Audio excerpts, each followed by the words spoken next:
Hello सगळे कसे आहात? गव्हाच्या पिठापासून आज मी बनवली होती पापडी. एकदम खुसखुशीत बनतात आणि ही जी लेयर आहे ते तुम्ही पाहू शकता कशा बनवायचे हे पाहू.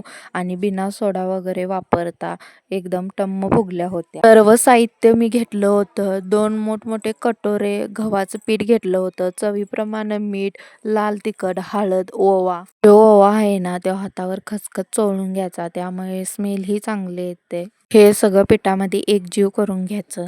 2 पळी मी तेल घातलं होतं. तेही पिठामध्ये सगळं मिक्स करून घ्यायचं.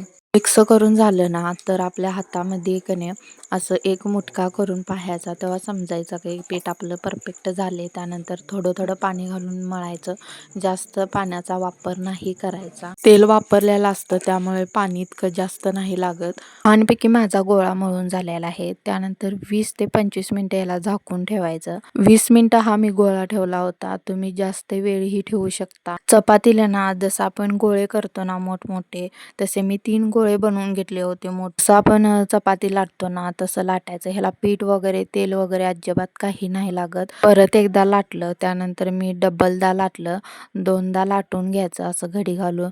त्यामुळे कसं पीठही छान होतं आणि लाटल्यामुळे सगळं एकजीव होतं पूर्ण.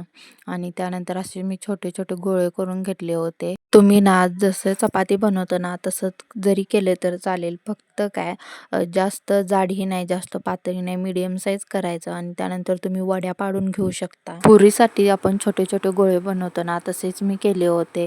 आणि त्याला समोसेचा आकारही देऊन घेतला होता. ते दिसायला एकदम छान दिसतं, त्यामुळे मी तसं केलेलं. जसं तुम्हाला आवडतं तसं तुम्ही करू शकता. मी ना तेल आधीच 10 मिनिटं गरम करण्यासाठी ठेवलं होतं. आता तेल गरम झालं होतं. आता चला बघू समोसे सगळे तळून घेऊ. एकदम हे कुरकुरीत होतात आणि एकदम खुसखुशीत लागतात. आपण चहा सोबत खाऊ शकतो किंवा सॉस संग खाऊ शकतो. मुलांना हा खूप पदार्थ आवडतो.